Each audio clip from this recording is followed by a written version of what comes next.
Bien. Alors, le dernier exercice, donc c'est assez simple. Donc ça, vous pouvez en principe le faire seul. Donc on considère donc une molécule diatomique. Donc vous prenez une molécule diatomique. Donc vous avez une molécule telle que par exemple la molécule CO ou ce que vous voulez. Donc dans cette molécule-là, donc l'énergie potentielle d'interaction entre ces deux atomes, d'accord?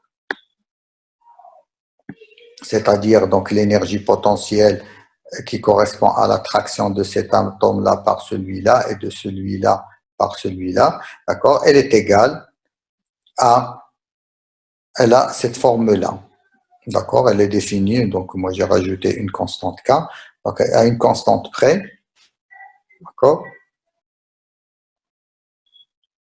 À partir de l'énergie potentielle, donc la première question, c'est déterminer l'expression des forces d'interaction moléculaire. Donc on va dire que F, tout simplement, la force d'interaction moléculaire est égale, ce sont des forces conservatives qui dérivent d'une énergie, d'un potentiel, et donc elles s'écrivent sous la forme moins d de EP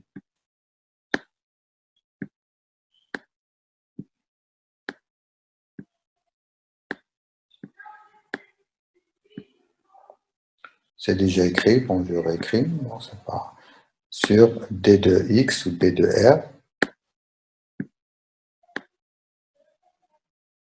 Et donc on peut dériver tout simplement, et donc moins la dérivée de cette expression-là, k est une constante, d'accord? Et donc la dérivée de cette expression-là, donc là il manque une petite parenthèse, et donc a fois donc la dérivée d'un carré, donc c'est f au carré, prime, c'est 2f fois f prime, d'accord?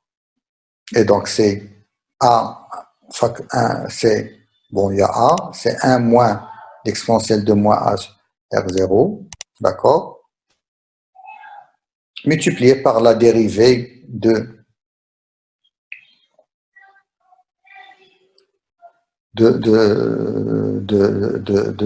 cette fonction-là. Alors là, il faut que je vérifie.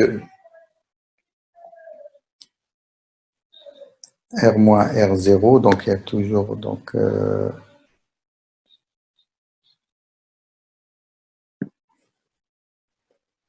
bon, donc c'est la dérivée donc de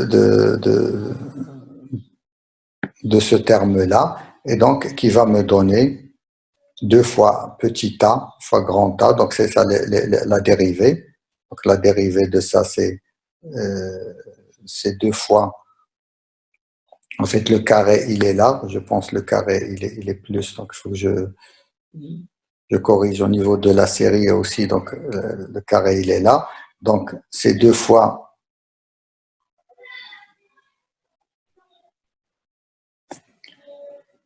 C'est 2 fois petit a fois grand A, facteur de 1 moins l'exponentielle de moins a r moins r0, d'accord, multiplié par, bien sûr,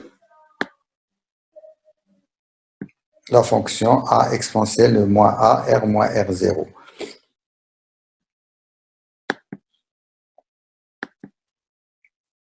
D'accord? Et donc, ça, c'est la forme de la force, qui est tout simplement donnée par la dérivée de f par rapport à r. Et puis, donc, par la suite, on peut déterminer la position d'équilibre. Et donc, la position d'équilibre, c'est lorsque la d de EP sur d de r est égale à 0. Et donc, je dérive tout simplement l'énergie, donc l'énergie potentielle, donc égale à, donc la dérivée égale à 0, d'accord? Ça veut dire que l'exponentielle 1 moins l'exponentielle de moins a r moins r0, donc c'est ce terme-là qui va être égal à 0, 1 moins l'exponentielle de moins A R moins R0 égale à 0. Ça veut dire que exponentielle de ça est égal à 1. Ça veut dire que A, ça veut dire que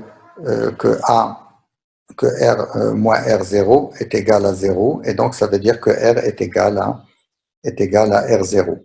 D'accord? Donc, je pense que c'est clair. Donc, c'est la dérivée, donc c'est ce terme-là. Donc, je vais essayer de corriger sur le document. Donc, juste la position des parenthèses. Et donc, 1 moins l'exponentielle égale à 0. Donc, ce terme-là égale à 0. Donc, ça veut dire que cette exponentielle est égale à 1. D'accord? Et donc, à ce moment-là, donc ça veut dire que exponentielle égale à 1, ça veut dire que le terme sous l'exponentielle est nul.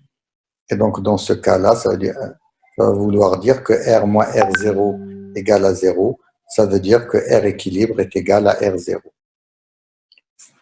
Bien, alors par la suite, donc on peut discuter de la stabilité de l'équilibre. Et donc, à ce moment-là, il suffit de dériver une deuxième fois, donc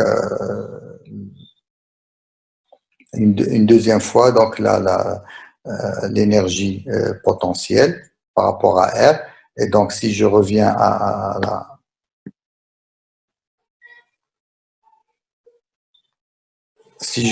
donc à l'expression que j'ai tout à l'heure, bien sûr que je dois corriger par la suite. Donc, si je reviens donc à l'expression de la dérivée, d'accord, donc je dérive. Donc, je redérive cette expression-là par rapport à R, et donc, j'obtiens une dérivée seconde qui est égale à A petit a au carré fois grand A. Donc là, vous pouvez le faire donc, facilement. Et donc, ça me donne petit a au carré multiplié par grand A. Comme petit a et grand A sont des constantes positives, d'accord? Donc, ça va vouloir dire que la dérivée seconde de l'énergie potentielle par rapport à R carré est positive, et donc l'équilibre est un équilibre stable. Bien, alors une dernière question, bon, qui est plus ou moins facultative, c'est déterminer l'énergie de dissociation de la molécule. Alors, quelle est l'énergie, qu'est-ce qu'on appelle énergie de dissociation d'une molécule? C'est l'énergie à fournir pour briser la molécule, pour la casser en deux atomes, si c'est une molécule diatomique, pour la casser en deux atomes séparés, non liés.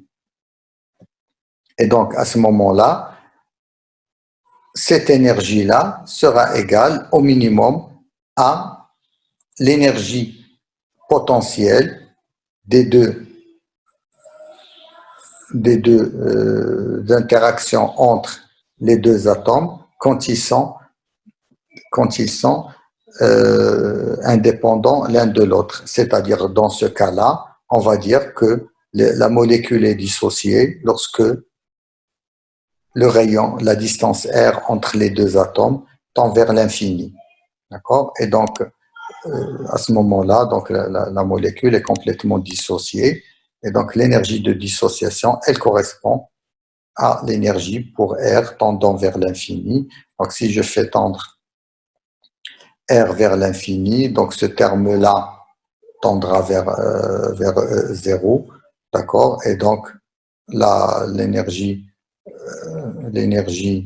donc de dissociation sera égale à grand A. Donc, bien sûr, en prenant une constante K nulle. D'accord? Et donc, on obtient une énergie de dissociation qui est donnée par grand A, bien sûr, dans cette expression-là.